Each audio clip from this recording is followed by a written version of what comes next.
আসসালামু আলাইকুম। তাসমিনের রান্নাঘরে সকলকে স্বাগতম। সবাই কেমন আছেন? আলহামদুলিল্লাহ, আমি ভালো আছি। আজকের রেসিপি শিং মাছ দিয়ে আলু ঝোল রান্না।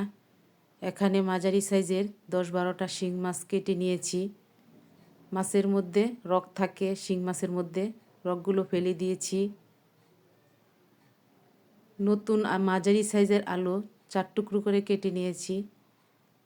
2টা পেঁয়াজ বাটা, 1 চামচ রসুন বাটা নিয়ে নিলাম। পরিমাণ মতো ধনিয়া পাতা, 2টা পেঁয়াজ কুচি, 5-6টা কাঁচামরিচ ফালি, স্বাদ মতো লবণ, 1 চামচ হলুদের গুঁড়া, 1 চামচ মরিচের গুঁড়া, 1 চামচ ধনিয়ার গুঁড়া, 1 চামচ জিরার গুঁড়া নিয়ে নিলাম। চুলায় একটা প্যান বসিয়ে দিয়ে দিচ্ছি পরিমাণ মতো তেল, দিয়ে দিচ্ছি পেঁয়াজ কুচি। পেঁয়াজটা নেড়ে চেড়ে লাল করে ভেজে নিলাম।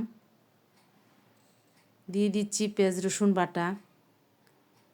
পেঁয়াজ রসুন বাটা নেড়ে চেড়ে ভেজে নিচ্ছি। পেঁয়াজ রসুন বাটা ভাজা হয়ে গেছে। দিয়ে দিচ্ছি সামান্য পানি, যাতে করে মশলা পুড়ে না যায়। এবার দিয়ে দিচ্ছি মশলার উপকরণ। মশলাটা নেড়ে চেড়ে ভেজে ভেজে নিলাম। ভাজা হয়ে গেছে মশলা। এবার দিয়ে দিচ্ছি মাছ। মাছ মশলার সাথে ভালোভাবে মিশিয়ে নিচ্ছি। মেশানো হয়ে গেছে। দিয়ে দিচ্ছি পানি। পানি দিয়ে মশলাটা কষিয়ে নেব। মাছ কষিয়ে নেব। মাছ কষানো হয়ে গেছে। নেড়ে চেড়ে মাছ নামিয়ে নিচ্ছি একটা বাটিতে। অনেকেই মাছ কষিয়ে রান্না না করে মাছ ভেজে রান্না করেন। শিং মাছ ভেজে রান্না করলে মাছ শক্ত হয়ে যায়, তাই কষিয়ে রান্না করলেই ভালো হয়। ওই মশলার মধ্যে দিয়ে দিচ্ছি কেটে রাখা আলু। আলু নেড়ে চেড়ে মিশিয়ে ডেকে দিচ্ছি। 2-3 মিনিট কষিয়ে নিচ্ছি।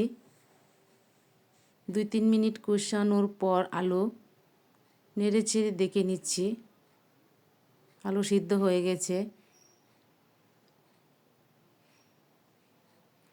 দিয়ে দিচ্ছি পরিমাণ মতো পানি।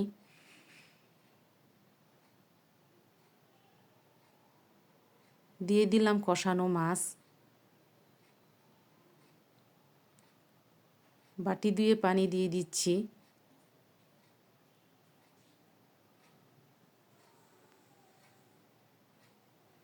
দিয়ে দিচ্ছি কাঁচামরিচ ফালি।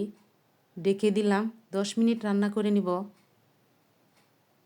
10 মিনিট পর নেড়ে চেড়ে উপরে ধনিয়া পাতা দিয়ে দিচ্ছি। ধনিয়া পাতা দিয়ে ডেকে দিলাম।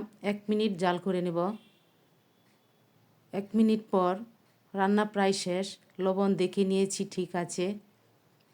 এখন নামিয়ে পরিবেশন করে নেব। আমার ভিডিওটা যদি ভালো লেগে থাকে তাহলে আমার চ্যানেলকে সাবস্ক্রাইব করতে পারেন। যারা ফেসবুক থেকে দেখছেন ফেসবুক পেজে ফলো দিয়ে দিবেন।